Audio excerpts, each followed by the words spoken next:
everyone. Welcome to this Spotlight On interview. I'm Erin Hardick, the Senior Research Analyst at UAI.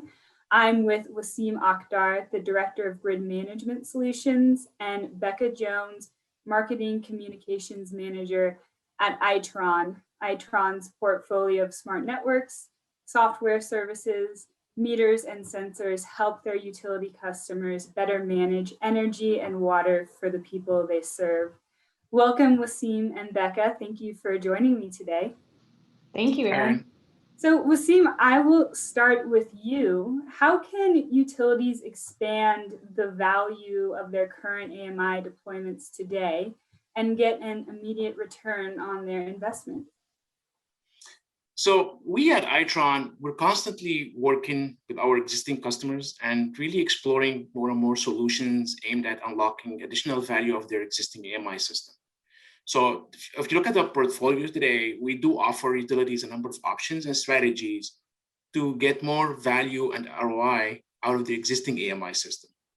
And we can also help those utilities as well with strategies that gradually start implementing our new generation DI-enabled meter at some key locations, targeting specific use cases. So these utilities can also benefit from our DI platform that we're introducing, basically in a journey that's going to take them to a full DI in the future. You use the existing data or AMI data that exists today and really leverage that data to start doing or giving utilities better visibility and situational awareness to the older location of the distribution and grid, and also support their existing systems to do more optimal analysis and more optimal control decisions as well.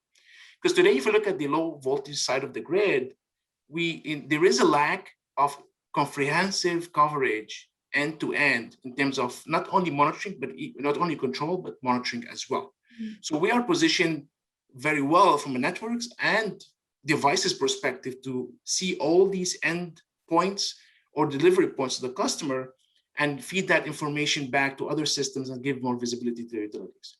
Just to give a couple of examples, in terms of back office analytics that, again, uses existing AMI measurements that we report back, things like location awareness or mapping between transformer and meter, right? So we can find locations where these meters are kind of erroneously mapped to some transformers and correct these locations using voltage and outage information. And that's huge in terms of really getting best location awareness of these meters when you're trying to do outage detection, restoration, voltage monitoring, all these type of applications. And the last thing I want to just point out is we also work with utilities on specific use cases that they face. A good example of that is wildfires. So we're working, for instance, with California utilities that where wildfires is an issue or a challenge that they're facing, and really having some really innovative approaches there by using meter data, trying to, one, not only detect, but two, is predict these conditions where you have, for instance, an open conductor or hanging wire, which could be a safety and a fire hazard as well, catching these things before they cause fires and getting them corrected and communicating them back to the utility. And Becca, how can utilities gain maximum value from their investment in AMI with more sophisticated and targeted use cases? Thanks, Erin. So utilities are being asked to do more with a whole lot less than they currently have. And the whole nature of the distribution grid is completely changing, right? So one example of how this is happening is through distributed energy resources. So those are gaining in popularity, as we all know. There's mandates out where we have to have a zero carbon or neutral carbon footprint in X amount of years.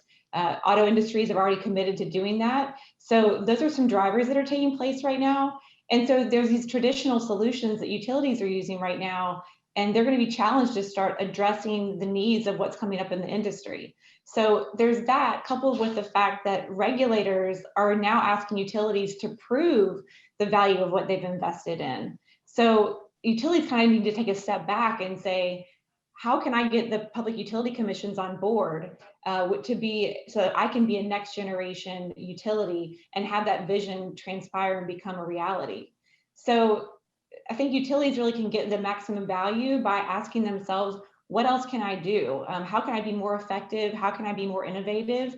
And just really tap into what's possible and optimize their investments. So, at Itron, we're really here in position to take on those challenges. And there's a lot of drivers, like Waseem was alluding to earlier, that relate to DI and distributed intelligence. And I think that DI vision is really taking the next step and really capitalizing on what utilities have established so far in their organizations. Really what distributed intelligence does, it helps provide that low voltage awareness of the grid and control across the whole distribution network. So from an Itron perspective, we use the term distributed intelligence, and what we attribute that to meaning is it's where you take the analysis and the decision making and the action where it's best suited for whatever is going to deliver the most valuable outcome to the utility. And so by doing this, you have this capability at the edge of the network, and it gives the opportunity to utilities to develop these advanced solutions, and they help meet the needs of not only the utilities and their consumers, but smart cities and these prosumers who are really being proactive in some of these mandates that I was talking about earlier. So to us, distributed intelligence is really intelligence that empowers. And what we mean by that is it empowers businesses to transform, and it helps utilities evolve their distribution grid operations. So it does that by also enhancing customer experience. And this is all by utilizing proven and innovative applications that manage the active grid of today, but also tomorrow. So it's establishing this foundation that is set up for future success as well. Yeah, and basically, just to add to what Becca just mentioned, what is really driving DI, right? To start with, DI is really a way for us. It's a solution that opens up a whole new world of possibilities, right? Because we were in the past limited in terms of, or you are limited in terms of how much data you can get from the meter or the edge of the network all the way to a back-end system to do analytics. With DI, we're kind of unlocking a whole new way to doing that, which is basically doing these or having these algorithms live on the meter. So instead of sending data, now you're processing and sending basically results or information back to that end system.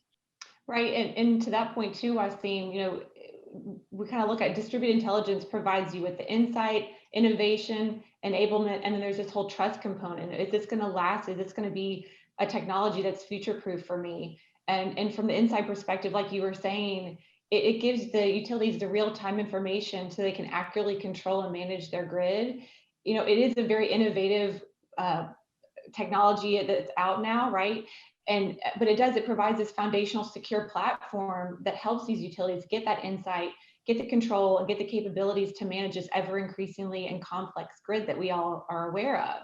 From an enablement perspective, this is not something that just happens in a silo. There's a whole huge partner ecosystem that we can tap into, where you're allowing partners to create their own applications to run on the distributed intelligence platform. And this is a great way to look at it because it's the whole 1 + 1 = 3 mentality. It's open, it's interoperable, it's value driven, and then everything can kind of evolve with the way that the market demands and the way that our consumers and customers demand as well.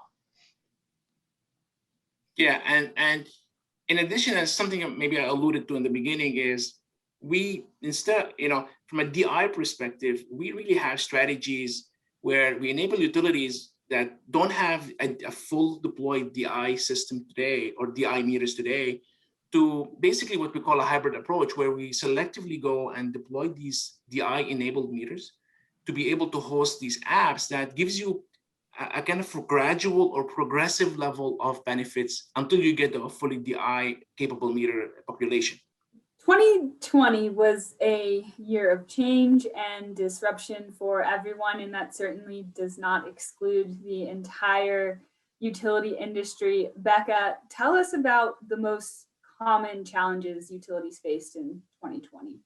Yeah, thanks, Erin. So yeah, as you alluded to, 2020 was definitely an interesting and very challenging year. It definitely brought some unprecedented disruption across the globe. But at the beginning of last year, we had wildfires in Australia. And then of course, there was the Texas winter storm earlier this year. That winter storm, well, everyone knows how much it affected the power grid. Everyone's power and lights were out. there were other implications too. So gas utilities had challenges. That storm caused pressure to drop, and which that led to inconsistent gas being delivered to customers who were already enduring really cold temperatures. So this all sheds light on how enhancing gas safety and efficiency is super critical within gas distribution networks. And then it just really highlights how important it is to utilize these sensors and communication networks and value-added analytics. All those things coupled together will really help with improving response and repair times and optimizing those so that those safety incidents are minimized. So it does highlight how utilities should be more agile and prepare for those conditions by really focusing and addressing issues such as outage management and grid resiliency and reliability. So not only, like I said, it was electricity an issue and gas, but water was too. And that wasn't always something you saw in the news with that storm earlier this year. As we all know, water is a precious resource, right?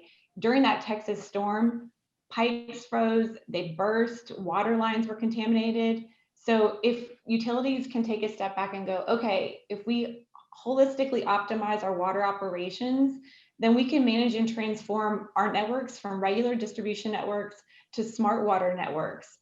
And what does this mean? So this will help utilities improve their operational visibility. It helps them minimize leaks, reduce labor costs, optimize operations, and then ultimately proactively improves the customer experience for the good. Wasim, as Becca just mentioned, positive change and innovation can come from such significant disruption. Tell us some of your innovation stories that came from the 2020 chaos. Just to highlight a couple of examples for us from a pandemic perspective, right? We saw really two aspects as a result. One is with the whole demand curve changing, with people working from home, offices shut off. So we saw a major or significant shift in demand, and that kind of introduced new challenges for utilities. So that was one area that we started working with our customers to try to see how can we give you more visibility and really get more out of the existing assets and the existing grid that you have. So that's on the grid side, but also on the consumer enablement side, this is another kind of area that's evolving and really kind of was highlighted by the pandemic. An example of that is prepay, right?